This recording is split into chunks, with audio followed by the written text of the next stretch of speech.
courrier. Depuis 2004, le domaine universitaire du Choletais propose une formation unique en son genre, la licence management des services aériens, encore méconnue des professionnels.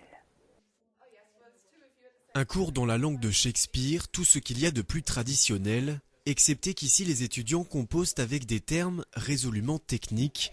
Dans cette salle du domaine universitaire Choletais, tous rêvent de travailler dans l'un des 157 aéroports français. Pour y parvenir, ils ont choisi d'intégrer au mois de septembre la licence professionnelle Management des services aériens, une filière unique en France, créée dans les Mauges il y a 7 ans.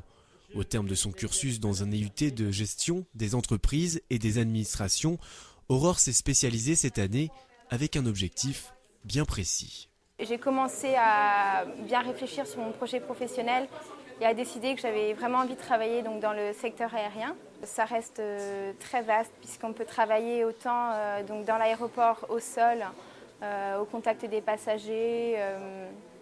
On peut également travailler sur la piste au niveau des avions.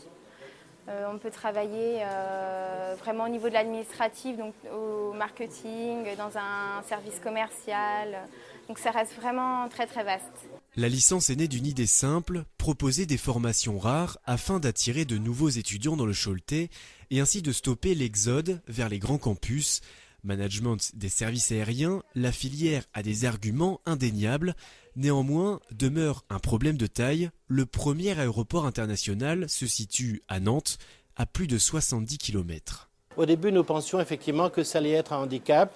Bon, finalement, ça ne l'est pas de trop puisque nous avons l'aéroport de Nantes qui n'est pas très loin et on peut même aller jusqu'à l'aéroport de Roissy en prenant le train Angers puisqu'il y a un train qui va directement jusqu'à l'aéroport Charles de Gaulle.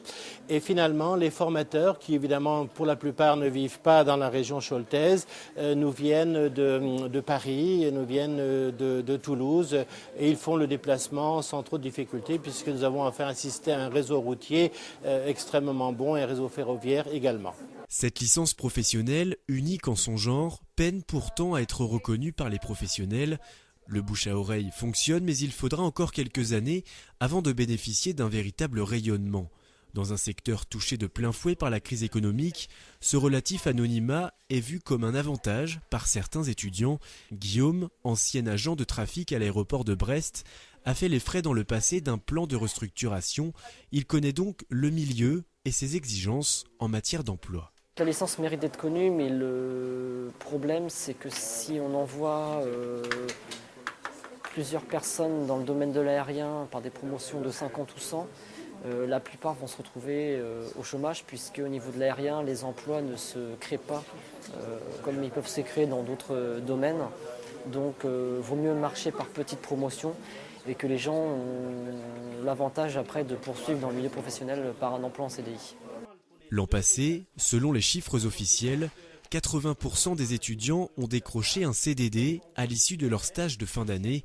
Le succès semble donc au rendez-vous et l'explosion du nombre de candidatures pour la rentrée 2011 confirme cette tendance.